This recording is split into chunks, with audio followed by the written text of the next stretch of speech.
Okay, so of the individual and seeks to maintain, even restore the personhood of individuals. Yes, so simply when we talk about this person-centered care means, so we are identifying the uniqueness. Each and every person or each and every patient or the client who are admitted to the hospitals, they are having some kind of uniqueness. So the persons who are admitted, not all the patients admitted to the hospitals are having same disease condition. At the same time, their physical, mental health also not same. So each and everyone having different physical capabilities or physical abilities, and the mental abilities, emotional abilities are differs.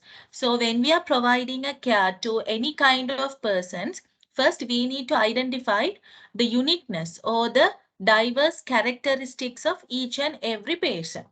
Okay, all the so think about the situation. So two people are coming, they are complaining about dengue fever, but although the management that we are giving for the two people are same, but the food and the other the food particles or the liquids that we are giving to two people are not the same. There should be some kind of difference. Why?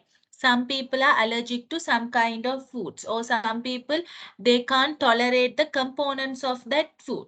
Or when we talk about the saline administration, some people they may refuse the saline administration also. So there are a different uniqueness, or the different wishes, choices and desires could be seen.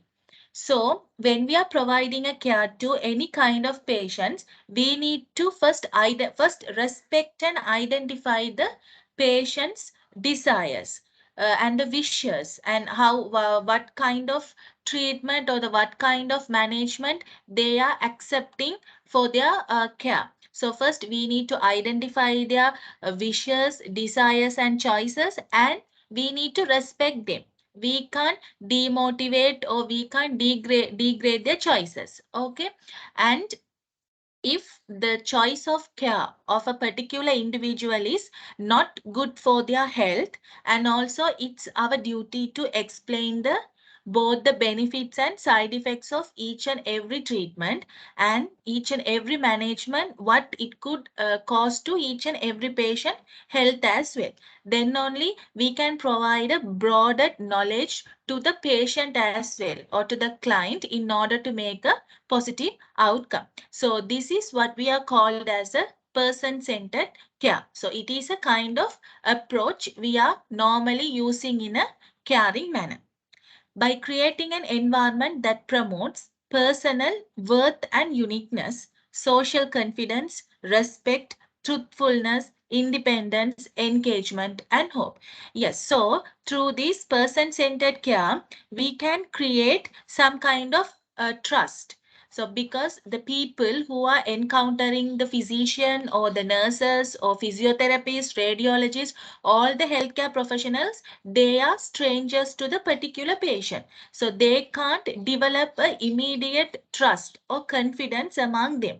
So the way that each healthcare professional behave, the respect they provided to the patient, the respect they provided to the patient choices, suggestions only can develop a good image or good trust and confidence among the patient. Once the patient or the client develops this trust and confidence on the healthcare professional only, the care outcome should be 100%. It should be a positive outcome. Okay, why? Because if the patient or the client develop the trust and the confidence on the healthcare professionals, they can engage. They like to engage in the treatment option. Otherwise, always they will refuse, or always they will complain on whatever the management that are provided for them. So for that also we need to have this person-centered care. So in other terms, we can call, or we can define this person-centered care is a supported to lead their own care and treated as a person first. And in addition to treating the person as a uniqueness, through this person-centered care, we can help each and every individual to restore their own self-care, because most of the people who are admitted to the hospital setup are not sometimes they are not or they are unable to do their self-care as well. So through this person-centered care, we are mainly focusing on the particular patient's abilities. No, so with this we can help even the patient's own careness. We can help through our management. We can develop the own self-care management of a particular patient as well. And the focus is on the person, what they can do despite of their action. Yes, so we need to focus whether the person is having any disabilities or whatever. We are not focusing on them, we are focusing on the quality of life of the person. Okay, so we need to improve the quality of particular patient who we are caring. And support should focus on achieving the person's aspiration. Yes, this is also important. So all through this person-centered care, we can support. So we are providing a kind of support for the patient in order to achieve their person's aspirations. Person's aspiration means person's perceptions, their thoughts, their suggestions. So through this person-centered care, we are respecting and we are respecting the choices and all those things. We are giving a support. Why with this support we can tell that patient can have some kind of good suggestions, and they have some kind of they can make a good decision. So we are providing some kind of hope to the patient as well. So this is regarding the definition of the person centered care.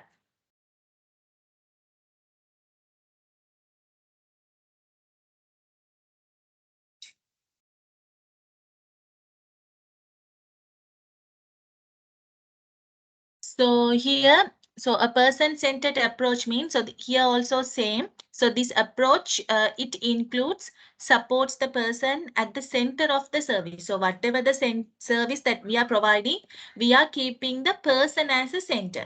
We are not focusing the healthcare providers suggestions, and we are not focusing the institutional policies and procedures, but the actions and the activities that are taken by each and every healthcare professionals and the organizations. It should be always a patient or the client or the person concern only. First we need to put the patient concern. So support the person at the center of the service to be involved in making decisions about their life. Yes, so each and every client, they have the rights to make their decisions about their own management. Takes into account each person's life experience, age, gender, culture, heritage, language, beliefs, and identity. Yes, we need to. So when we are providing a care, we need to focus the patients. So simply we can call them as a protected characteristics as well. Why? The some if we talk about the age, the some kind of drug. So if we talk about the drug or some kind of radiation therapy, the X-rays that we are using. So the radiation therapy or some kind of drugs that we are giving to the smaller people, the dosage could be different. So the dosage that we are giving for the very small babies, like newborn babies or the babies 5-6 years, that pediatric patients, the dosages differs from the adult people. Adult people means above 18-20 years. Why? The physical condition of the pediatric patients, it should be they are not well matured or well developed when compared to the adult patient. So when we talk about the medications, that means the drugs, the dosage are not same for the adult and the pediatric patient. So when we are managing, we should consider about their age, even gender. Some medications we can give for the female patient, and some we can give for the male patients, because depending on the hormonal changes or depending on the physical conditions of the patient's body, it could be differ. And culture. Yes, so normally when we are talking about the Hindu culture, sometimes we, not only Hindu culture, most of the culture, we are having a kind of fasting, a ritual called fasting. Or most of the Hindu peoples, they are eating vegetables. That means they are vegetarians most of the times. So if the patient is admitted to the ward, think about a diabetic patient. So diabetic patient means they are having high blood sugar level. So when we are managing, normally we are giving food which are rich in protein, like meat, fish, egg.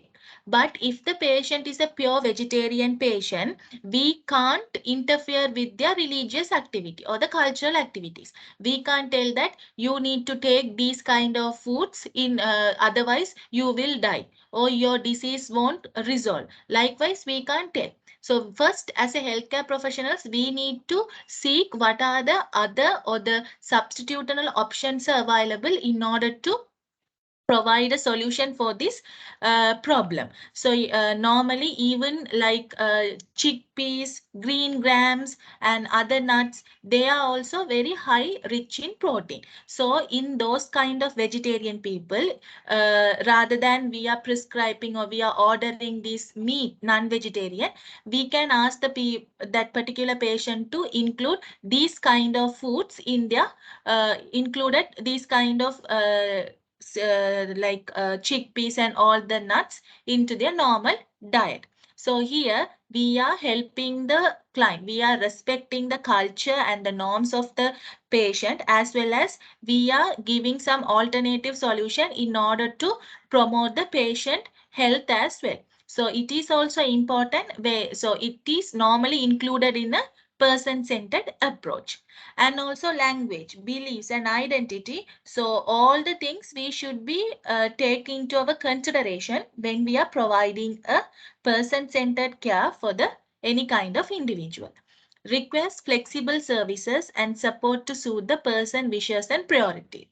Yes, so first we need to ask the patient wish, patient priority. What are the patient priority of care that we need to provide?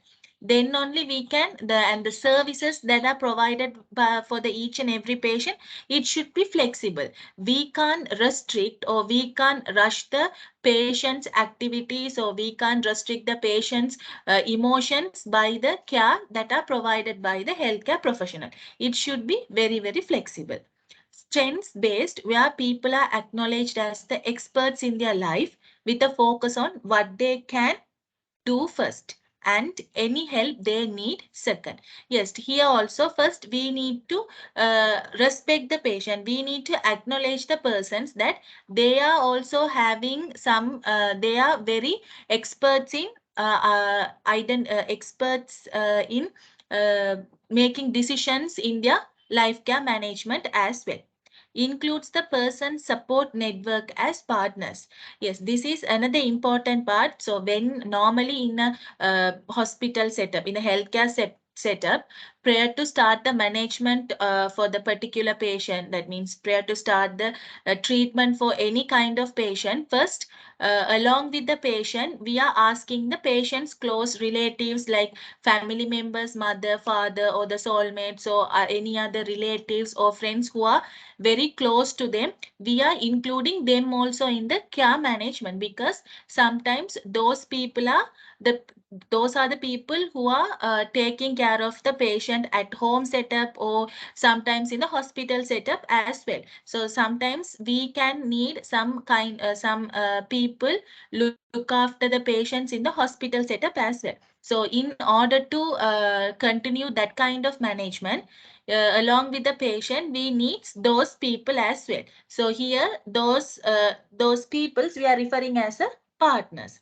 So partners means not only the soulmates, it could be their friends, any other family members, relatives. So these are some of the major components or the points included in this person-centered approach. Then we'll compare regarding the traditional and the person-centered approach. So this in previous times, in the ancient times, we mainly followed the traditional approaches for the care. So after there are so many drawbacks presented in these traditional approaches, and they are not the thing, they are not mainly focusing on the patient as a center. They are not focusing the patient as a first.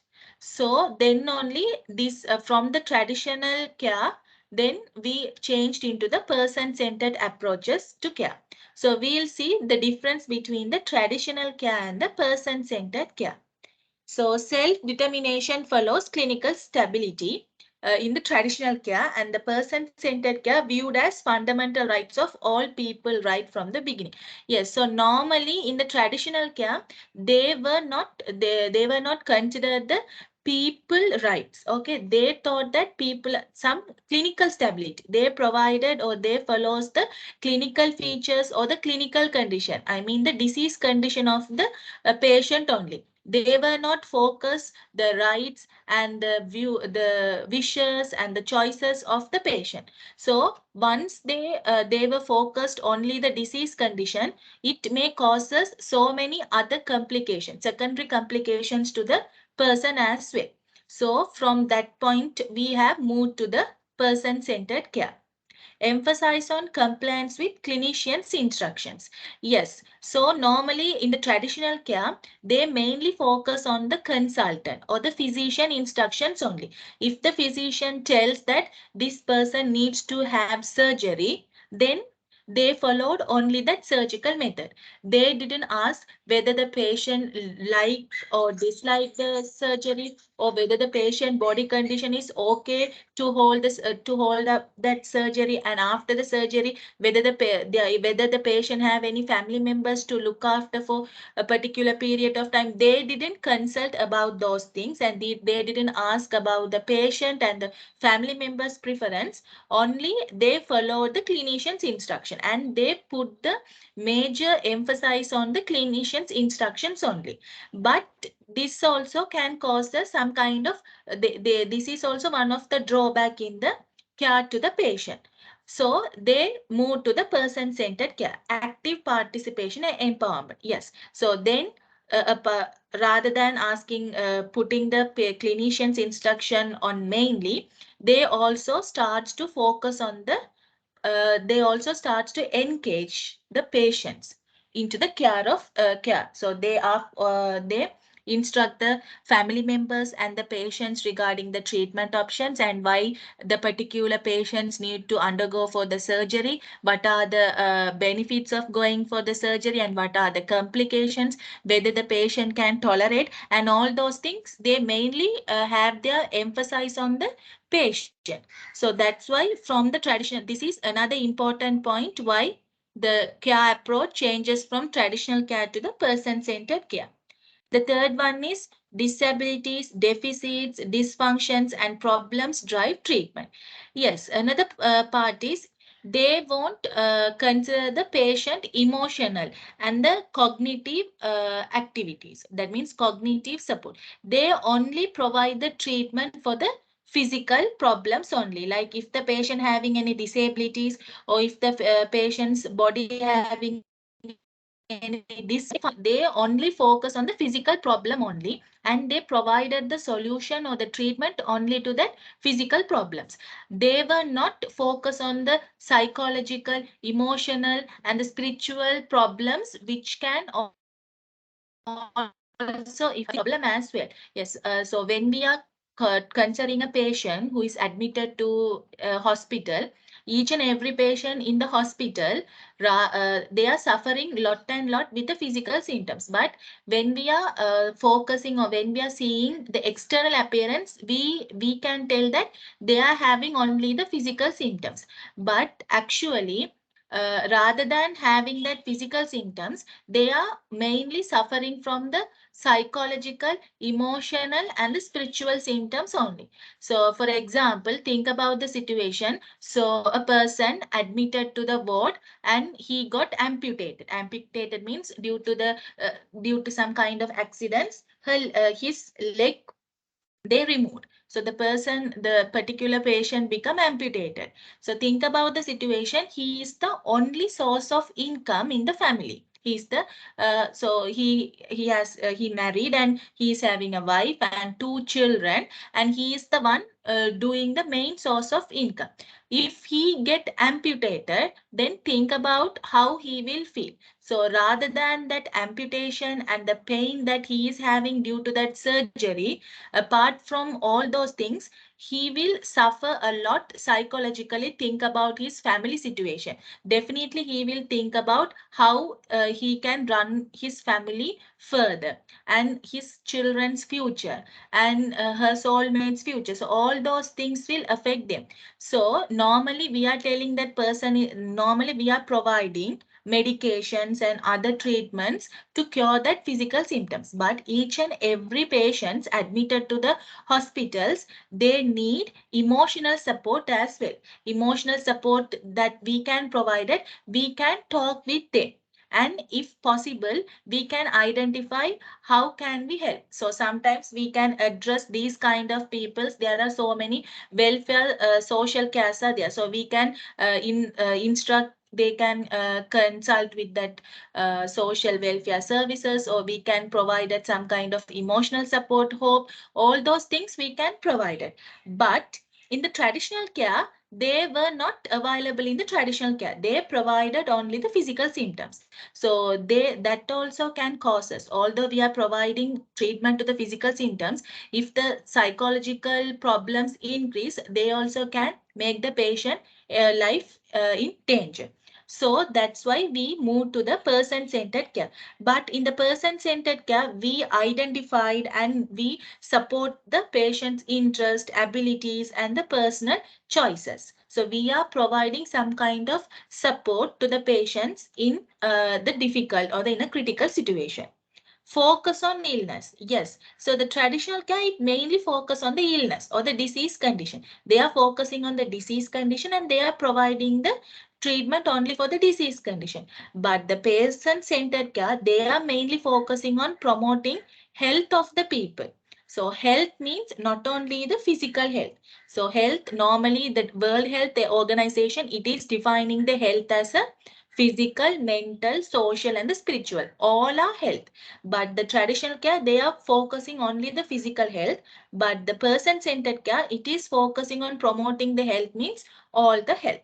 Clinical stability is valued. Yes. So here they are mainly focusing on how the clinical activities or the how the work of the clinicians. But in the person-centered care, quality of life of a patient, they are valued. Through this care, how we can improve the quality of life of a patient. So that's why this traditional care become vanished, and now we are mainly practicing the person-centered care or the person-centered approaches in a normal health and social care setup. It is where the person-centered care is very, very crucial when we are talking about the health and social care settings. So are you all clear up to now, or do you have any questions?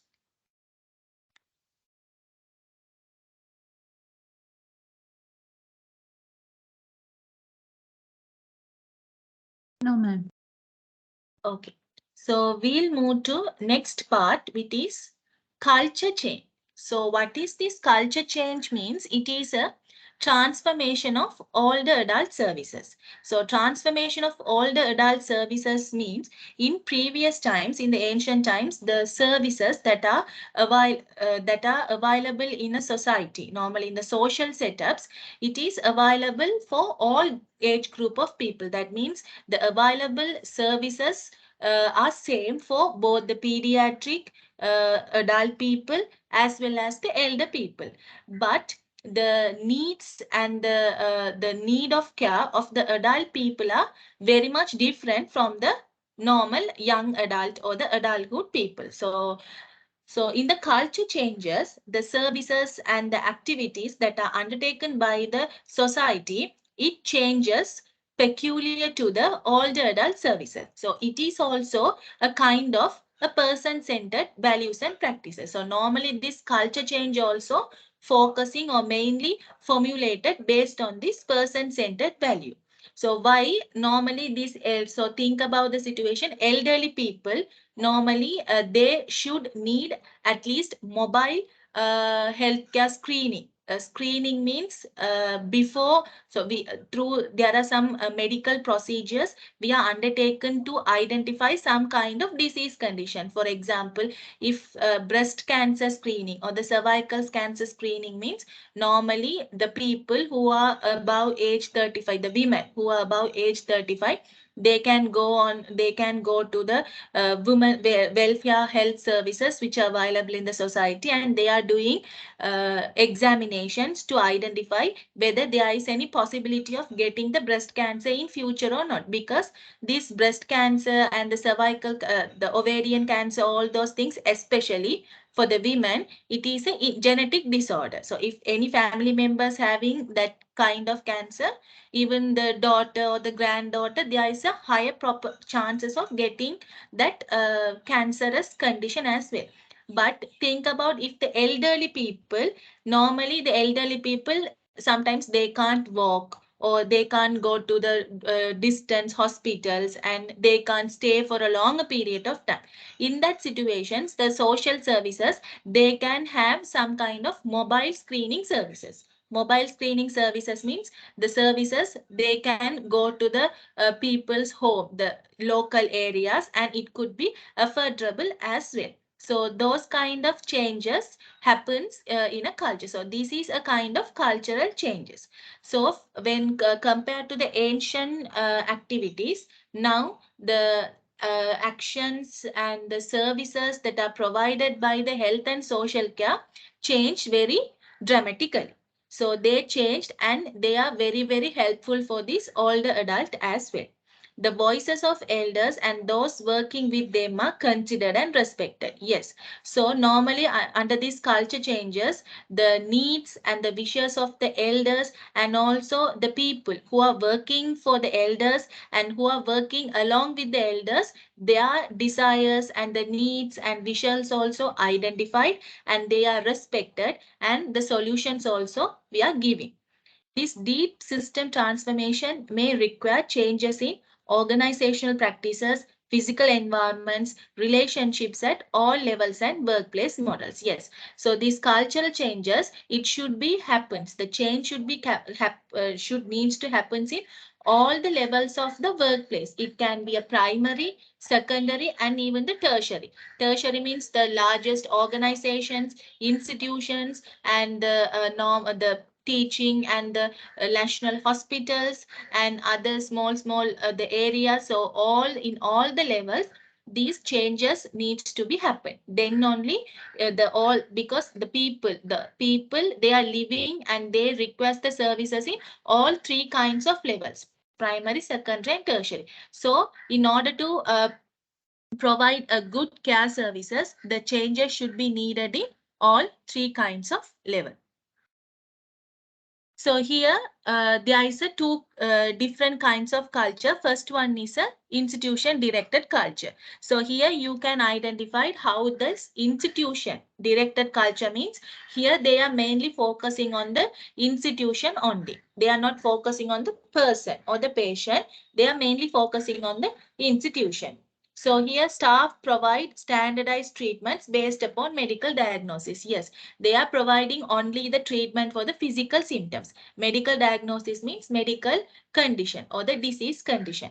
Work is task oriented and staff rotate assignments. So they are only working as a task. So they are thinking, okay, I'm having, so they are not considering that each and every patient as a real human beings. They are thinking them as a task. I am having a task. I need to observe this patient and I need to provide the treatment for the physical symptoms. It is a kind of task and they are having some rotating assignments as well. Decision making is centralized. Centralized means it is a institutional based. That means the people who are working in the institution, like healthcare professionals. So decisions are making by the institution or the healthcare professional only. They are not involving the patient or the family members in the care decisions. Structured activities are available when the activity director is on duty.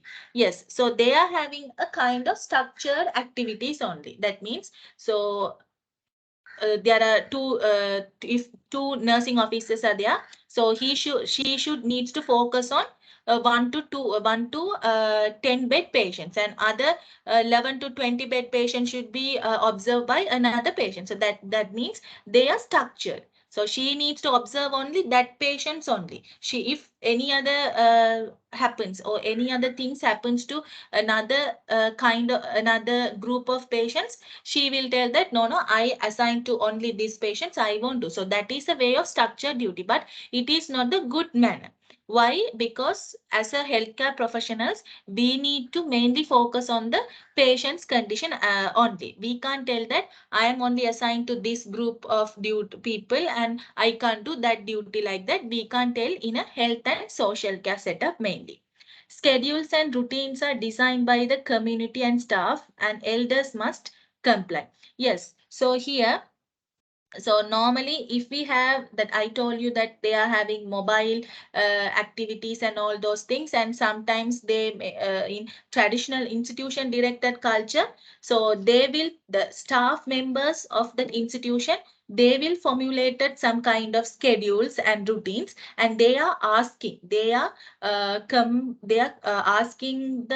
elder people or any other people to come and to join on that schedule and routines at that particular date only, because we can't tell to the like that, because if we are talking about the elder people, they may suffer from, they may have any disease condition, or they may have any other works, and they can't unable to attend the particular schedule period. So if it's so, what we can do, we can arrange and we can give another time, or before scheduling the time, we need to consult them, or we need to have a talk with them that can you able to come this time, or can you able to come on this day, and can you spend 2 hours for this treatment, like that we need to tell to them. But in the institution directed culture, they won't consult and they won't talk with the patients or the persons. They are scheduling and they are having a routines according to their feasible, and people to come and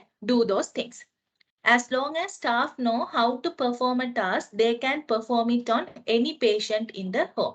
So this is another part that if they know, if the nursing officer, or if the nurse, if they know any task, how to perform a task, they are doing at in the home setup as well. But the situation is, when we are talking about the home and the hospital setup, it is some kind of difference. There are differences. The manage We are providing a care in a home setup, and a care provided to the hospital setup is some kind of different. If we can't apply all the practical knowledge that we are learned in the hospital and home setups, we should have some kind of manipulations, or we should adapt ourselves how we can do all the things, because sometimes the resources were not available in the home setup. So we need to provide the care with the resources that are available in the home setup as well. So similarly, when we are teaching, so during the teaching in the demonstration room or in the skills lab, we are teaching to the students as a procedure. For the practical, we are teaching it in the actual procedure manner. But not all the resources are available in the hospital setup. At the same time, the methods that they are following in the routine hospital setup is different from the practical things. So first we need to identify how we can how we can adapt ourselves, and how we can provide a maximum efficient care to the patients, to the sources that we have. And also we can apply our practical knowledge. There are some important parts. For example, when we are drawing a blood, we need to maintain the sterility. So that means the maintaining the sterility is the important. Then only we can prevent the infection. So in that kind, we need to maintain the sterility in the hospital setup. But in the teaching manner, we are teaching lot of things, but the actual major concept is maintaining sterility. But in the institution directed culture, they start to use the things that they have learned, and the things that they are ordered by the institution, even in the hospital setup. So here they are not focusing the patient wishes. They are not putting the patient concern first, but they are thinking about how they learn and how they work, and what the institution ordered to them only. and staff is disengaged. So in the institution directed culture, the staff, they are not engaged fully. Why? Because they are confined by the policies, procedures, rules and regulations by the institutions. Yes, we need to follow those policies, procedures and rules and regulations, but all those policies and procedures should be followed to some extent only. So when we are talking about the patient care, we should mainly focus on the patient first. Then only we can go for that rules, policies and procedures only. And also in when we are talking about the healthcare setups, those policies and procedures are formulated in order to maintain the health and safety of the patients only. So it won't provide any harm to the patient safety. So but during this institution directed culture, so they are crushing, or they are mainly making the staff to be very strict. So that's why they are not fully engaged in their duties. So this is a kind of institution directed culture. Then we move to the person directed culture. So under the person directed culture, here you can see individual decisions, relationships and the scheduling. So when we talk about these individual decisions, residents make decisions every day about their individual routine. Staff make decision every day and are empowered. So individual decision. So the decisions are made by the staff individually. So not the so if the nursing officer, if she feels that the medic management is going wrong, or if she feels that the person, that if we can reduce the dosage, so she can take the decision. So she can't, no need, but she can consult with the physician or the consultant. But there is no any contemporary rule to follow, only their decision only. That means their orders only. That means the nursing officers are also the healthcare professionals. They are only working for the patient's life. They are not working for the physicians. They are not slaves for the physician. So all the healthcare professionals, they have, each and every individual, they are having their own, they can make their own decisions, but at the same time they can consult with the higher authorities as well, whether we can do like this, or whether we can reduce the dosage, or whether we can increase this medication, or whether we can change the medication. We can provide the decision, but in the institutional culture, they need to follow what the higher authority says only. But in the person directed culture, they can have the ability to make their individual decisions, and those decisions should be very concerned to the patient side only. Then relationship, the staff have relationships with the residents so that they know their lifelong habits and honor them. So the relationship, normally the relationships that are followed in a patient and the nurse patient relationship, we are calling it as a therapeutic relationship. So therapeutic relationship means, so normally the nursing officer and a patient, they are strangers. At first, they are strangers. When a patient admitted to the hospital, the particular patient and the nursing officer, they are strangers at first. But with the care, the patient, the care that is provided by the nursing officer should it needs to develop a trust, a confidence, and a kind of confidentiality to the patient. Then only the patient can fully engage in a management or the treatment option. And sometimes in some hospitals, in some wards, if you see some, there are some patients, they may seek or they may search for a particular nurse to carry out the procedures like giving medications or drawing the blood. They will point it out their names and ask them to do the procedures for themselves. Why? Because that particular patients develop a trust and the confidence on on that particular nursing officer. There are situations are happening in the hospital setups now. So it is this is, we are calling it as a therapeutic relationship. This relationship will not continue for the lifelong. So once the patient treatment option finished, and if the patient is going to discharge, then the therapeutic relationship needs to be stopped.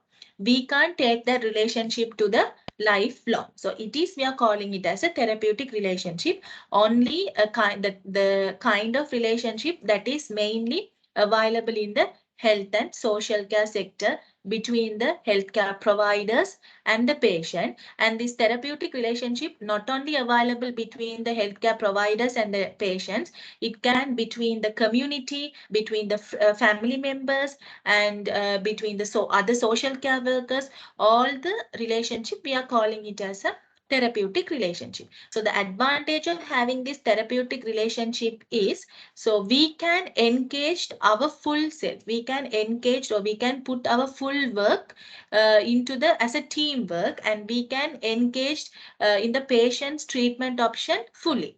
So if we have that kind of relationship only, each and every healthcare professional working in a healthcare sectors, they can put full efforts to promote the patient's quality of life. So it is mainly focused in the person-centered culture. Then scheduling, staff organize their schedules and assignments to meet the needs of the residents they care for. Yes, here also each and every staff, they will organize, or they will have a scheduling according to the patient's preference. They are, so normally they will ask to the patient, they will ask to the patients, are you available on this time? Can you come for the clinic for this time and date? Are you free? Or can we have the appointment for the surgery? Or can we have the appointment to this time? Or sometimes they will schedule the time period and they are asking from the patient, so are you okay to have a surgery in this time and date? Or are you available like this? So this is a kind of way of scheduling in a person-centered culture. If the patient refuse, no, I can't come on this day, then they will tell, okay, we can reschedule the time. Or if it is not possible, they needs to justify why they can't reschedule the time.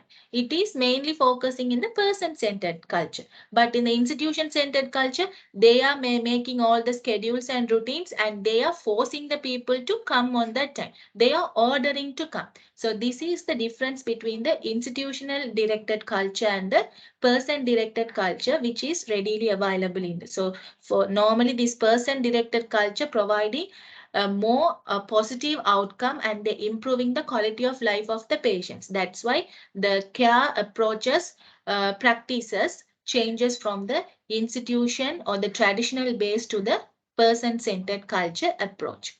So are you all clear up to now? Yes, ma'am. I have one question. Yes.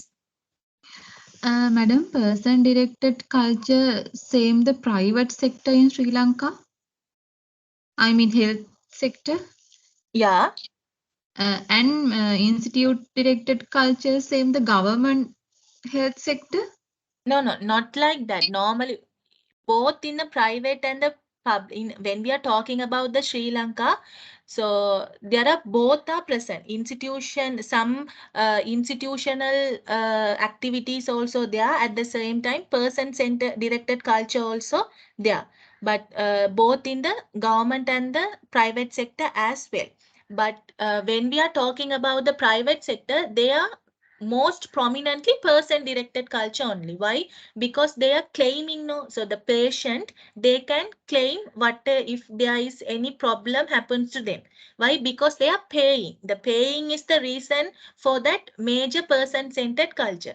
But when we are talking about the government sector, the patients are not, we are not paying, it's a free of charge. That's why this institutional influence is some kind of more when compared to the private sector.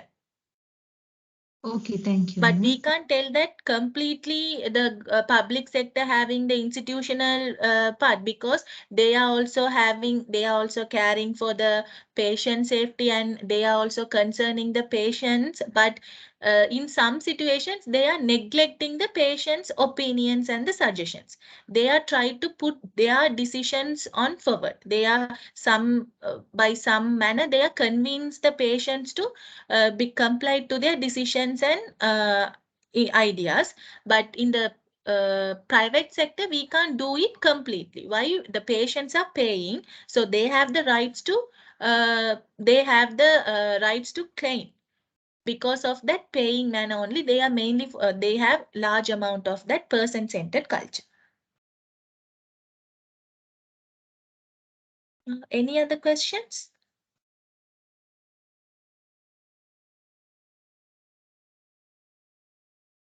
No, ma'am. Okay. So next, we'll move on to the important. So why this person-centered care is important. So why we need to have this person-centered care. First one is a more positive and happier environment is created when the treatment is focused on the personal needs of the patient. Yes. So why this person-centered care? So the care we are providing to the patients. So that particular individual needs to improve his health. It can be physical, mental, or social. He or she needs to improve their health, and through that improvement they also needs to have a kind of happier environment. So in order to create more positive and happier life and the environment only, the treatment options that needs to be focused on the personal needs of the patient. So if the treatment option focus on the personal needs only, the people can engaged in the treatment, and the recovery also become quick. Otherwise, if they are not engaged in a fully or the completed and in a happier manner, the recovery or the healing process become reduced. Patients are likelier to be more invested and consistent with their care plans, medications, and treatment when their needs are being addressed. Yes, so patients normally, we will think that patients doesn't know anything, and patients, they will accept whatever the things that we are saying. But the thing is, normally in the hospital setups, each and every patient, whether the patient is an educated one or the even the uneducated patient also, they may ask, why I am taking this medication, why you are giving these medications to me. So although they can't understand the terminology of that particular medication, they will ask. So in my experience during my undergraduate period as a nursing student, so I care for one grandmother. Yeah, she is about 76 years old, and she admitted to the skin ward. So when I'm posted to the skin ward, she was admitted to that ward, and the doctor prescribed a set of medications for the skin infection.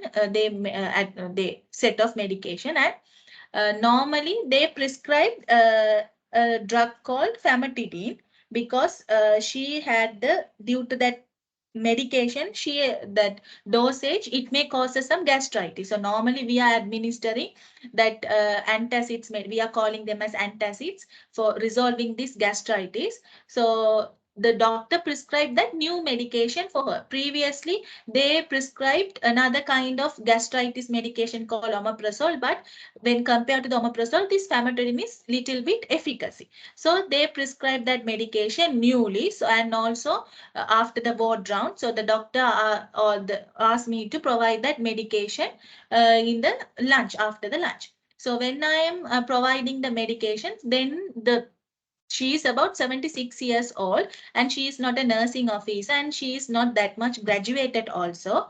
But she told me, why you are giving this kind of this medication. Then I told that you will have the gastritis not to have this lot of medication. To resolve only, I am giving this medication. Then she told me that, no, for the gastritis I am usually taking omeprazole. It is a pink color and a white color capsule. I am not taking this blue capsule. Normally my medications are these. And she told the terminology, that means the particular medications names she told me. And she is about 70, yeah, I'm sure she's 76 or 78 years old. Then I told you, no, doctor changed the medication. That she didn't take that medication. She didn't convince also with my words. Then I asked from the nursing officer, and she also came and told, and she didn't take that medication. She told me that, call the physician. I want to ask from him whether he prescribed that medication to her or not.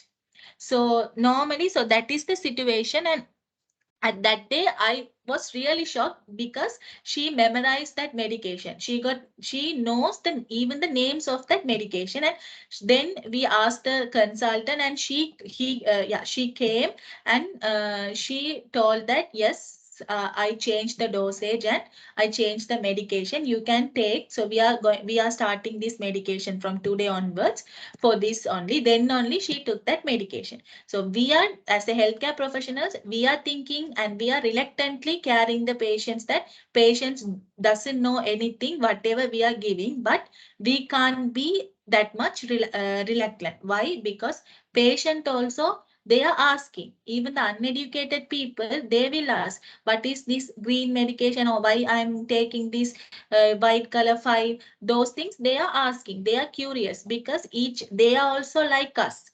They are also humans. So if we are in their situation, we also need to know whatever body condition, why they are giving such kind of medication, because they all are strangers. They are not familiar with us. So we will develop some kind of anxious and fear. And also this along with this disease condition also. So they will very curious about their care of plant. So normally for that only this person-centered care is important. So during the person-centered care, we can address their needs and we can provide a care plan to them. That is, what are the care that we are going to give, what are the kind of medications. If they are uneducated, we can normally not, either they are educated or uneducated, as a nursing officers, we need to, and even the physicians, they need to explain all the things in a layman term that could be an understandable term. If it is a medication, they can tell by the color. So this color medication for this, and some kind of remembrance they will have, and they will ask if there is any changes also. Improve the individual long-term interest in their health, home-based care. Yes, if we have the person-centered care, so the care means after the discharge. So in during the home-based care also, we are providing health education. So after 2 days of hospitalization, when the patient is discharged, and if the patient is continued to be care in the home-based, so we need to provide the patient education as well as education to the family members. What are the how they need to take the medication, how they can do the physical activities, what are the foods that they can take, and what are the foods they can't take, and how much they need to take, because some kind of medication can interact with the food absorption as well. So which may, so if the patient is taking iron tablets, then we need to inform to the patients, with along with the iron tablet, don't take calcium rich foods like small that nettali, we are telling nettali, and then milk, they are highly calcium, because this calcium, they disrupt the absorption of the iron to the body. But at the same time, this orange and the lemon, lime, they are highly vitamin C component. They increases the iron absorption. So if the patient is going to take the iron tablet for the rest of the lifetime in the home-based care, we need to tell all those things. Why? It could be improve the patient's long-term interest in their health.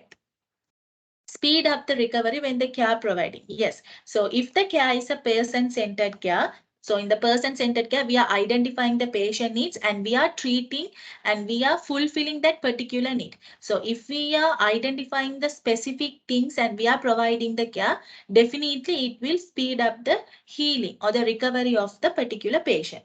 Not only will their medical needs, and it's important to fulfill their emotional, psychological and the social needs as well. Then only we can call it as a complete health of a particular patient. So these are the major importance of the person-centered care. Then we'll move on to the goals of client-centered approach. What are the goals? So far we studied what is this person-centered care and why we change from the traditional method to the person-centered approaches in a care, and what are the drawbacks and the institutional culture, and what are the good outcomes of the person-centered culture and the importance. Now we'll see what are the goals or the objectives of having this client-centered approach. It enhances the self-esteem of the client. Yes.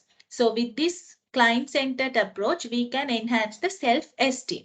Self-esteem means so each and every individual how they perceive. So I already explained how what is the self-esteem means. So how they perceive themselves. So we can provide some kind of hope to the patient. Becoming more open to the experience, achieve self-trust. Yes, they can have some kind of self-trust through this client-centered approach. Developing an internal source of evaluation like self-esteem, being willing to continually grow. They starts to grow and they starts to engage in a treatment, and they likes to be they willing to involved in the treatment to improve their health. Better self understand. Yes, through this client centered approach they can understand their self very well. Lower level of defensiveness, guilt and insecurity. So they won't feel any kind of insecurity. So they can have some confidence that so they are identifying and they are providing the care needs what I like and what my desires are. So we won't feel any insecurity or guilt. More comfortable and positive relationship with others. Yes. So during this client centered only, we can have a more positive and a good relationship with other healthcare professional or other members, and increased capacity to experience and express feelings at the moment they occur. Yes. So this patient-centered approach, we are providing both the emotional and psychological support as well. So when we are providing a support means we can ask from the patient how you are feeling. So is there anything that disturbs you or that sorrows you? So if we are asking like that, they starts to express their feelings. So it is important. So the normally the physicians, they are not doing these things. So these all are coming under the nursing officers jobs. Why? Because compared to the physicians, clinicians, nurses are the people who are spending most of the time with the people. So they are providing all the, so they are the major parts of providing the care. So in that manner, so normally the nurses, they are spending some kind of some time and they are asking to express the person's feelings. Whether they are allow if the people needs to cry, they are allowing the people to cry out. So all the things they are providing. So how I, so when we are providing, so once the patient, he or she tells his feelings, so we can find out how the patient, so in that feelings also, we can find out some how the patient family situation, or how the from where the patient is coming from, or whether we can provide any kind of support or care to the patient. So likewise we can get some more information as well. That's why we are asking the patient to talk up. So it is normally done by the nursing officers, as they are they are highly bounded with the patients, but they are mostly spending the time with the patient. So these are the goals of client centered approaches. Then we'll see the principles of person-centered care. There are mainly 5 principles. So first one is the individual at the center. So far we studied, this is the major one. So we are keeping the individual at first and the center. This means that other people can't make any decision about the individual's life that they don't agree with. Yes. So individual at the center means they are the one needs to take the decisions for their own life. Other people can't take any decisions, and also others can't interfere also. But if the person is lack of capacity, then according to that act and legislative purposes, the third person can take the decision, but the decisions should be also patient concern only. It should provide the positive outcome to the particular patient. Otherwise, if the patient is a good mental capacity patient, he or she is the one needs to make the decision.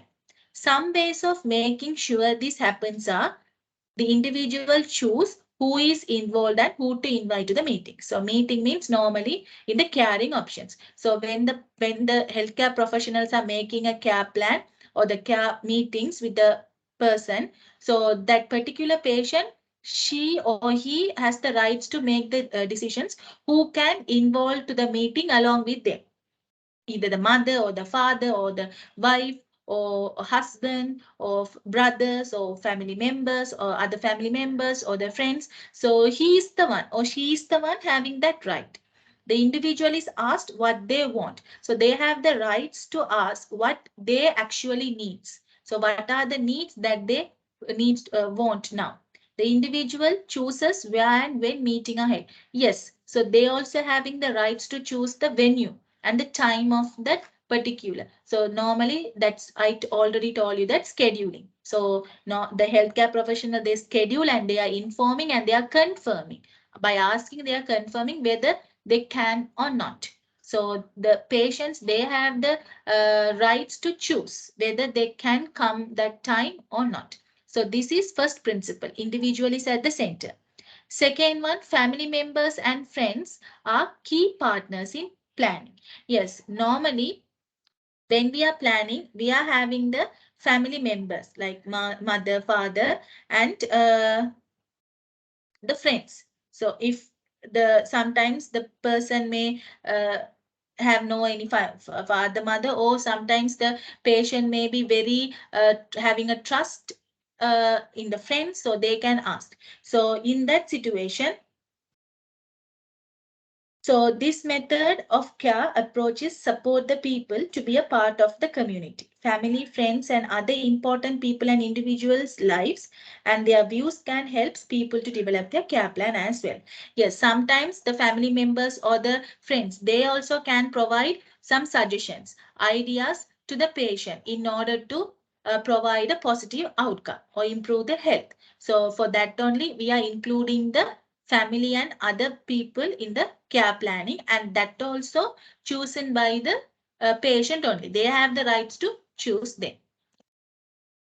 And the third one is the plan shows what is important to the key person. It shows their strengths and what support they need. Person-centered planning is a way of understanding more about an individual and their life. So yes, so this means through the planning, we are fulfilling. So we are identifying what the need of the patient, and we are planning according to fulfill the patient's need. Importance of planning together are supporters may change what they think about an individual and what they can do. People make friends and build relationships with each other. People involved are able to work better together to make things happen. So all those things will provide a good to improve the health and quality of the patient. The plan helps the individual to be a part of their community and helps the community to welcome them. It is not just about services, it shows what is possible and not just what is an offer. So yes, so the planning that the plans make should always help the individual to be more involved in their community. Yes, so once the patient means he or in tries to involved in a kind of community like healthcare professionals, so social care services. So these all the planning. So after the care management, again the patient needs to be starts to live in a particular community. So all the planning that we are proposing, it should help the individual to live a happy life in the community, and also it helps the community to welcome them, accept the patient after the particular, accept him, and help the patients to lead a happy and safer life. So it is not the services that we are providing, and also it is possible what are the other offers and other things they are present. So these and fifth one is things do not stop. The first plan is written. Everyone involved keeps on listening, learning, and making things happen. Putting the plan into action helps the person to achieve what they want out of life. Yes. So first we are planning. So everyone can involved in the planning. So all the people when involved in the planning, normally the patient, family members, healthcare professionals, all are involved in, and they are always providing the suggestions. And if one person is providing a suggestion, then other people should be listened actively, and they should analyze that whether this plan will be or with this suggestion will be helpful for the patient or not. And it is not, and after they have concluded all all the plan, it should be make in a written document. Then only it will be helpful for any people to watch out what kind of management. Then only we can identify whether the patient, we can have some kind of assessment. We can analyze or evaluate whether the patient condition is promoting or improving or not. But the listening and making all the plans and having a written document is not only enough. So once you have the plan in your hands, immediately you need to execute it.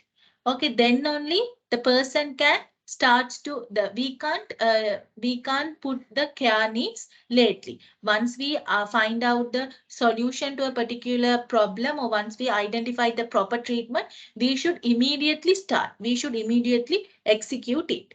Okay, so individual changes as their experience change, the support and help they need may also change.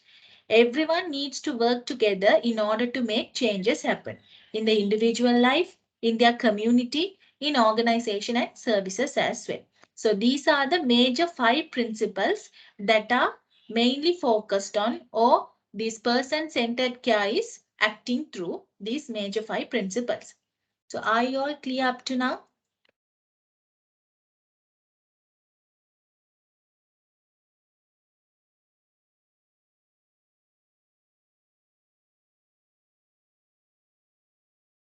Or do you have any questions?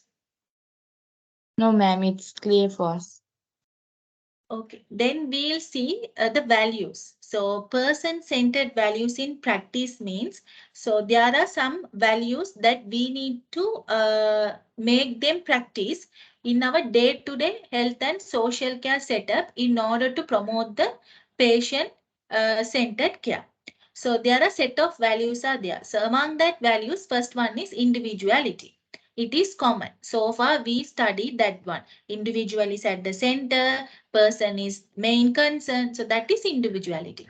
Seeing a person as an individual by recognizing their unique personality, character, abilities and skills, you begin to see them individually and not just part of a group. Yes. So when we are providing a care, example, all the people, when the elderly people admitted to the hospital, we can't see only he is a elderly people. Although he is a elderly people, he can have some uniqueness apart from other elderly group people as well. So that is important. So we need to see each and every individual separately, not by addressing their group. That is individuality. Then rights. So we studied so far there are different rights are there. Human rights and the rights that are confined to the patient and all the rights are there. So as a healthcare professionals, we need to recognize that all the people, even they either they are patient or they are working staff or minor staff or major staff or whatever, each and every person in the community, all are having a right as a human being. That is the human right. And those human being rights are fundamental to any people living in the society. Rights could be changed every day. Yes, it is different. So each and every time rights can be changed depending on the social situation and depending on the to protect the safety and to provide the protection for each and every individual, the rights could be changed. Some rights can be added newly or some rights can be removed. So it is depends. So the rights could be changed every day.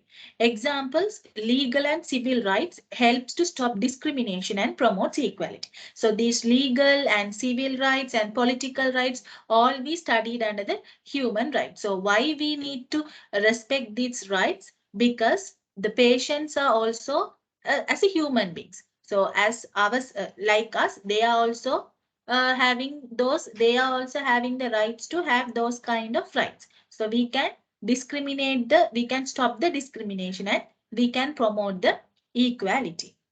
And then choices. So these choices means, so there is a term called informed choices.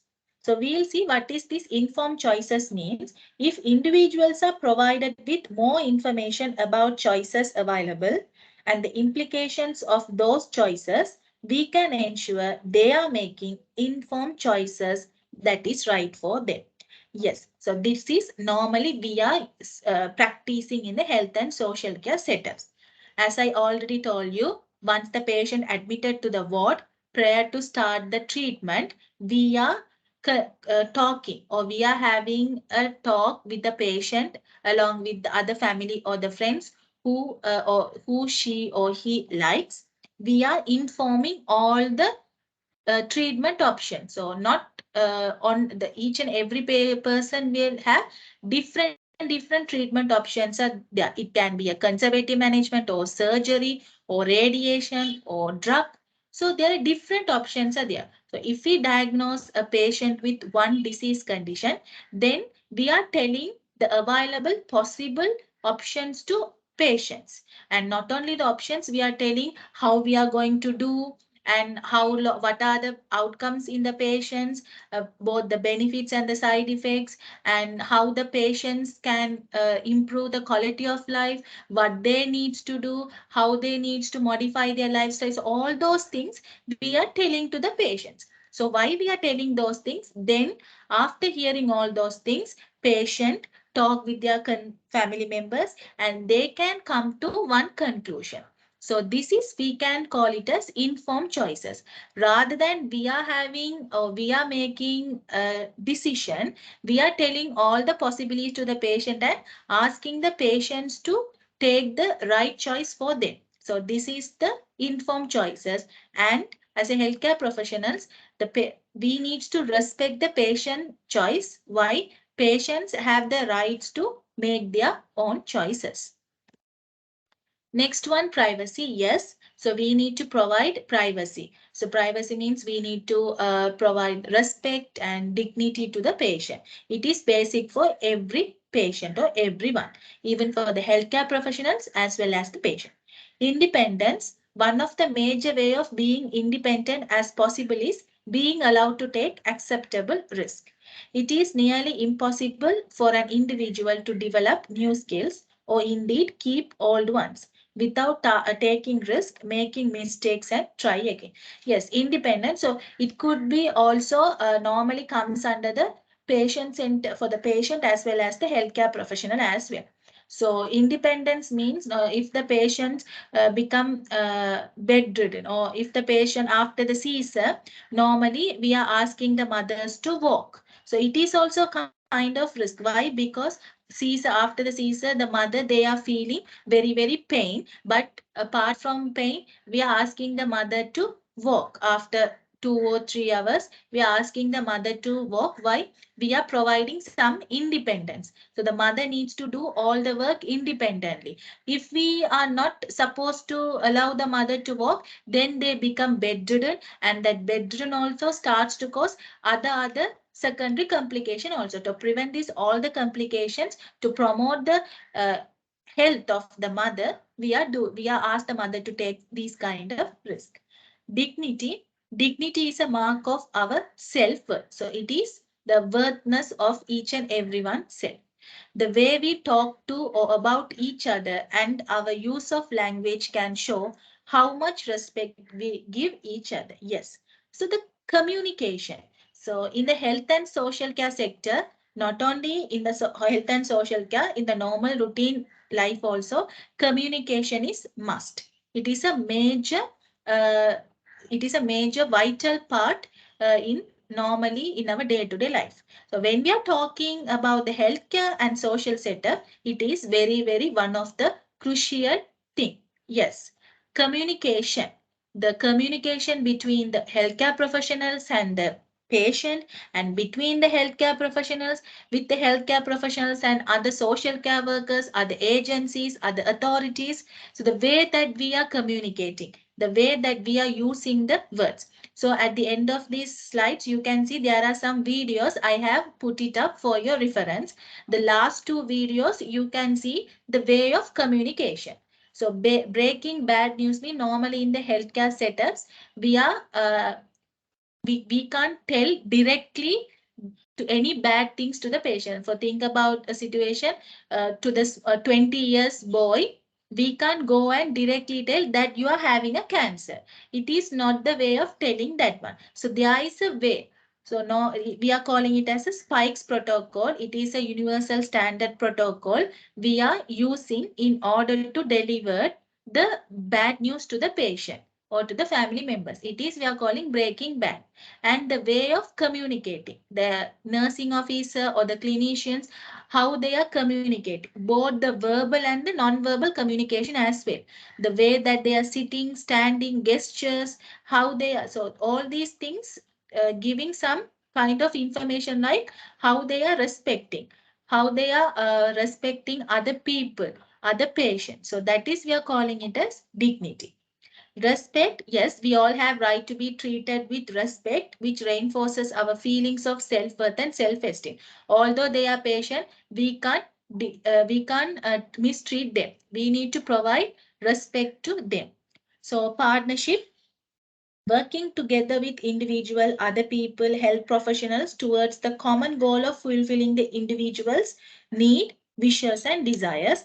And this partnership, if it is effective, then once the partnership could be effective, we need to have a good effective communication and coordination between all the people involving and a cooperative environment. Then only this partnership becomes successful, and the successful partnership leads to the in fulfilling the individuals all the needs and wishes and desires.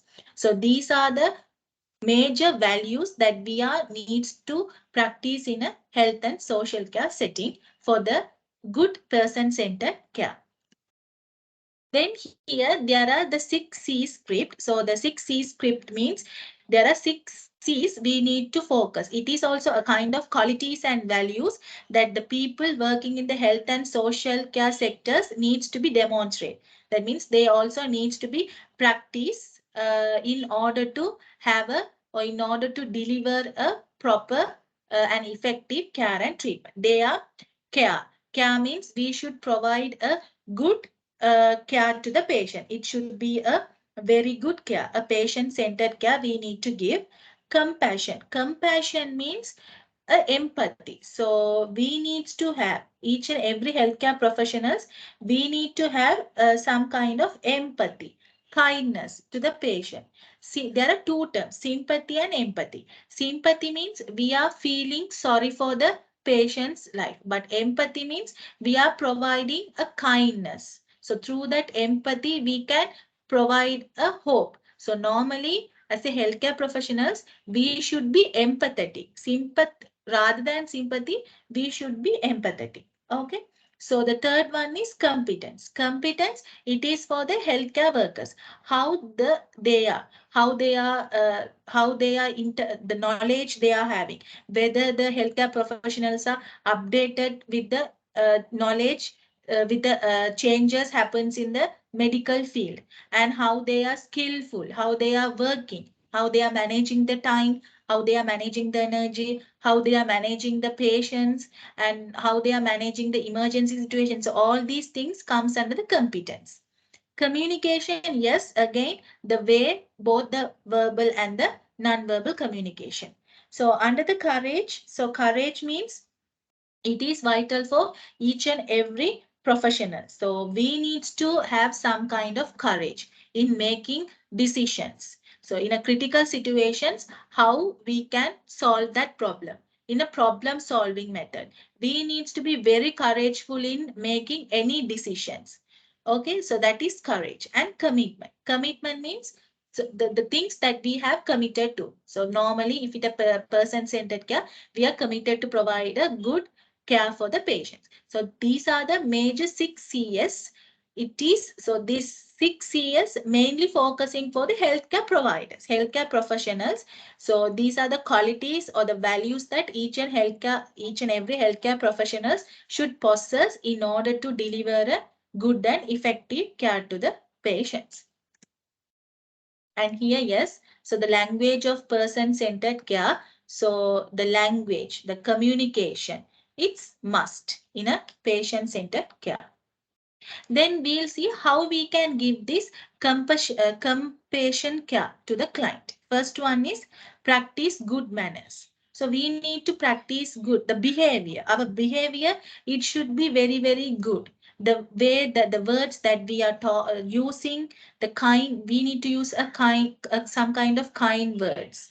Our activities, our attitudes. It should be good. It should develop a good manner among the patient as well. Show personal interest. Yes, our activities, it should contain some personal interest. I am doing this work to you with my own personal interest. So the facial expression, even the care, the skills, how we are doing, how we are practicing can tell. So it is a kind of non-verbal things. It can itself can tell how we are engaging, whether we are engaging in our work fully or with our interest or not. So it is important. So if we show our personal interest only, then the patient also feels some kind of compassion. Take the time to think about what they have been through. Yes. So whenever you are talking or doing anything, first you think about the patient situation. Okay, how they are feeling now, what are the situations they are going through, what are the things and what are the thoughts they are having through their minds, because we don't know, we are just seeing so the person is simply very sorrow and they are complaining about the pain means, and how the patient or the person only, the person who feeling the pain only can go through that one. So we can't simply say he is screaming due to the pain, but the actual feeling, only the person can feel that one who is suffering from that pain. So before talking anything or before splitting any words, before telling any words harshly, we need to think 1 or 2 seconds how the patient going through, what is his or her going through. Always acknowledge their feelings. Yes, always you need to acknowledge and respect their emotional feelings as well, and care for the emotional needs. So these are some of the ways a healthcare provider can give a compassionate care to a client. So how we can promote the dignity or the respect in, especially in the health and social care sector. So far we studied that putting a patient, identify the patient interest, choices, putting the patient as front, and giving privacy and partnership and the communication. All those things are the ways of promoting the dignity. So we'll see one by one. First one is helps to make choices and controls. Yes, we have the patient, we need to allow the patients to make the choices. Speaking to the people respectfully and clearly, and listen to the people what they say. Yes, this second part is important. So not only speaking to the, not only the way that we are speaking respectful and clear is important, in turns the we need to listen to the people words as well. Okay, so you can tell whatever the your thoughts and suggestions, but you need to ask from the people words as well. So the healthcare provider, he or she should be an active listener, providing nutritious, appetizing meals that meet the needs and choices of individuals and support with eating when needed. Yes, we can ask from the patient. So if the patient is not having appetite and if they are not eating good, then we can arrange for the good pleasurable environment for the eating, and we can ask from the patient what are the foods that they are liking, like what their favorite foods, and we can prepare their favorite foods along with the nutritive requirements. We can include the nutrition as well, and we can make a colorful meals. Likewise, we can help for increasing the appetite. At the same time, if the person can't eat by himself or herself, then we can feed them. We can assist in eating. So those are the things it's also a kind of dignity. Manage the pain and improve the comfort and quality of life of an individual. Yes, we can, if the patient complain about pain, then we need to improve the comfort. We need to relieve the pain. We can change the position and we can provide music to the person, or we can provide a quiet environment, or if it is possible, we can provide the medication. Enabling individuals to maintain their usual standard of personal hygiene. Yes, so you can promote the awareness of the importance of personal hygiene, how they can have their personal hygiene at a higher standard. Enabling individuals to maintain their independence by providing assistance to some extent. Yes, so if the patient can't walk at first, we can assist them for the walking. Then we can help them to have some walking aids, and we can instruct them how to use that walking aids. And then we let them to walk themselves. At the first, we can help them to walk, and then we need to ask them to practice the walking by their own. And then respecting an individual's personal space and privacy in personal care and confidentiality of personal information. Yes. So if sometimes the person may tells everything to you, in that case, you need to maintain confidentiality. You can't tell those person tells things to all the other people. At the same time, sometimes patient may not willing to tell all his privacy to you. At the time also, you need to provide a space to the patient. You can leave the patient for some times. You can't ask the patient to tell all the things, and you can't force the patient to tell the things. It is not the good manner. If the patient is not willing to tell, then you can leave them alone. Uh, Encouraging the individual to participate in social activities. Yes. So other than that, you can instruct the patients, or you can provide some ideas where what are the social activities are there, social services are there. If it is possible, you can instruct the patient or the client to engage in those activities in order to promote their health. So these are some of the ways to promote the dignity in health and social care sectors. So are you clear up to now?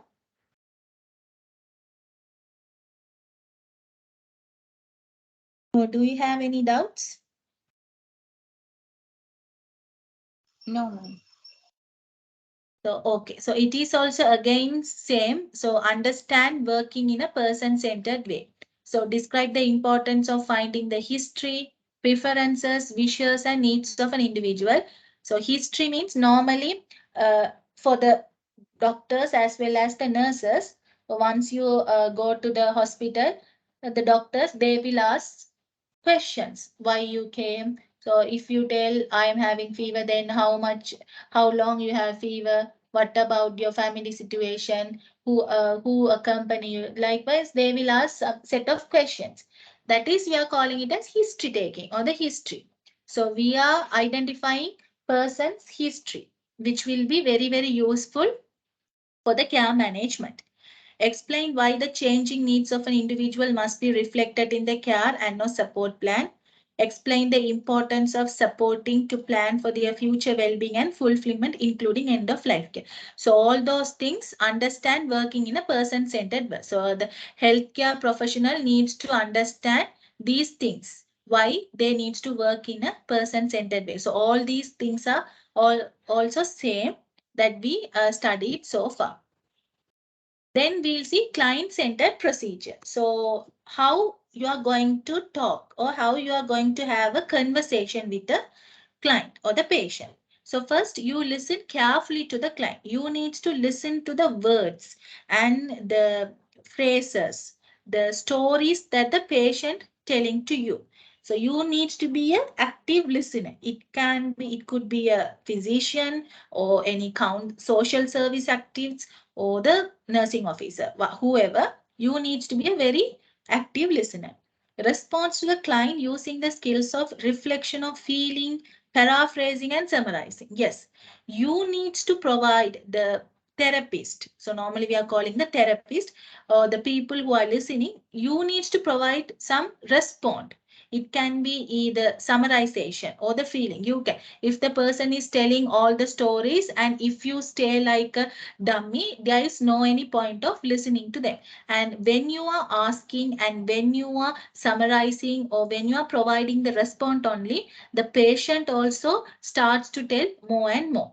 So feeling, you can you can show your feeling the depending on the patient story. And paraphrasing means you can ask, you can tell some statements. If the sometimes when the patient is telling, they may sometimes focus on some statements, or if you feel as a therapist, if you feel those statements are more important, then you can restatement it.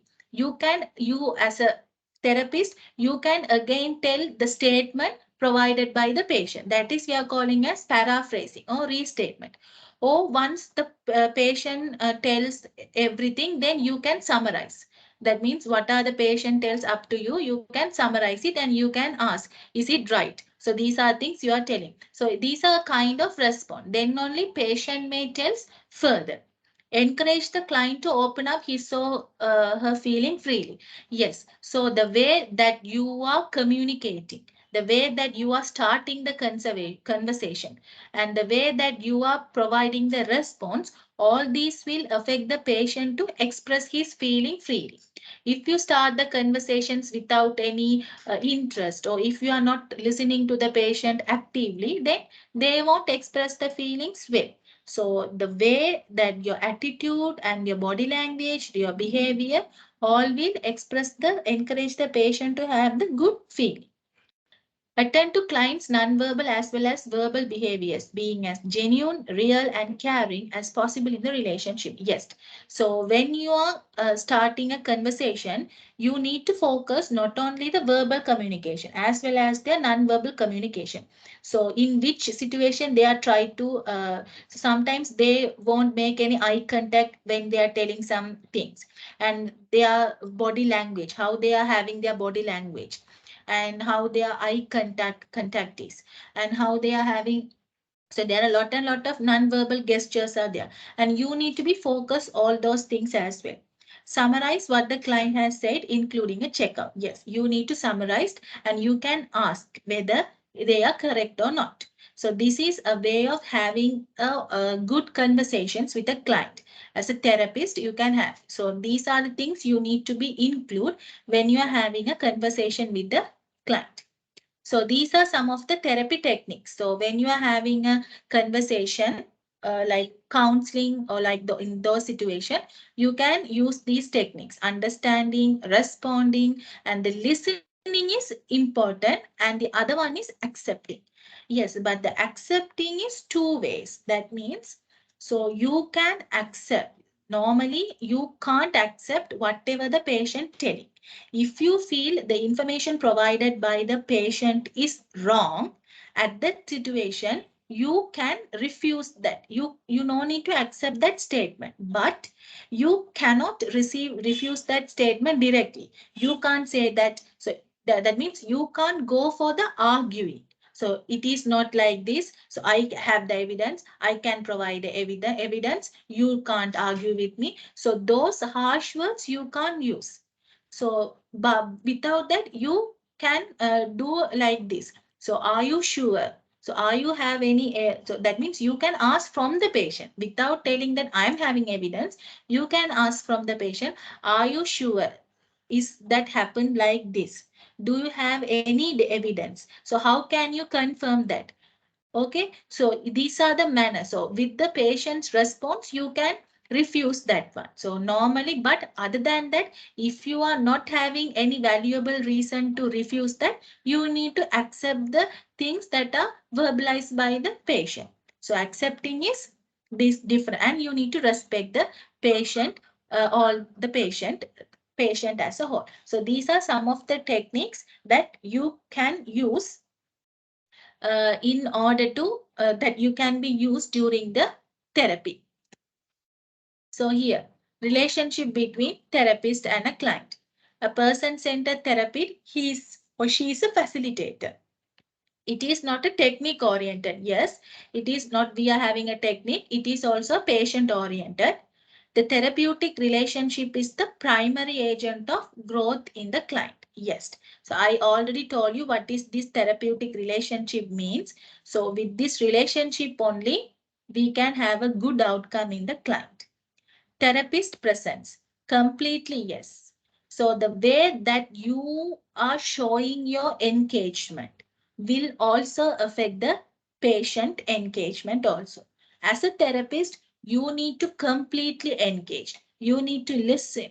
You need to ask questions to the patients. You can't have your family problems into the when you are having a discussion with the patient, and you can show your rudeness and your mood swings to the patient. So you need to be engaged fully, and your engagement should be very visible. Your engagement should be very visible to the patient as well. So that is therapist presence. The best source of knowledge about the client. Yes, prior to start the conversation with the client, you need to have some knowledge about the patient conditions, the patient's disease condition, because during the conversation, patient also may ask questions about his health condition. At that time, you need to be very, very clear, and you need to be provide a detailed and a crystal clear information to the patient. If you have some suspicious idea, or if you provide it may be or may not be, so those things, so those words, it may cause us, the patient won't have trust or develop trust on you. So you need to have a best knowledge prior to start the conversation. Caring information could be beneficial. Yes, you can provide the caring information, how we can care and what are the caring. So those caring information is very beneficial. So this is a relationship, especially the relationship between the therapist and client. We are addressing as a therapeutic relationship. So these are the basic concept or the components that you need to be follow as a therapist when you are engaging in a client therapy in a therapeutic relationship. So these are videos. So I can't play it now because you can't hear the volume. So these you can watch these videos. So these I told these two videos, they have explained very nicely how you can break. What are the things when you are breaking the bad news to the patient? What you can do or how you can do and how you cannot know, how you cannot do. And not only for the breaking the bad, even it comes for the communication pathway as well. So it is showing that how what are the ways that you can communicate in a good manner to the patient, and how you cannot communicate in a good manner, both verbal and non-verbal. It's like a drama, it's like a drill they are showing. And here also you can have some knowledge regarding what is this person-centered care and what are the elements, components, principles, and these values. So for your extra reference, if you like, you can go through this video as well. So that is the end of today's session. If you have any doubts, you can ask now. You can clarify your doubts now. Today only three. Okay. So if you have doubts, you can clarify now.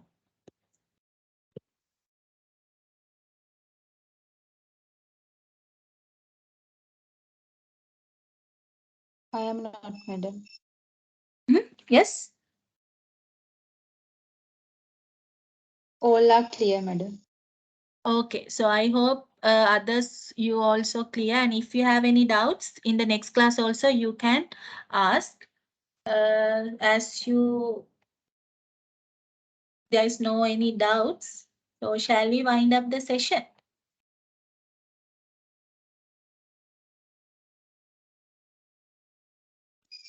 Sure. Okay, so thank you very much for all who have joined, and I'll meet you next week. Okay, so bye. Have a good day. Thank you, madam. Thank you, madam.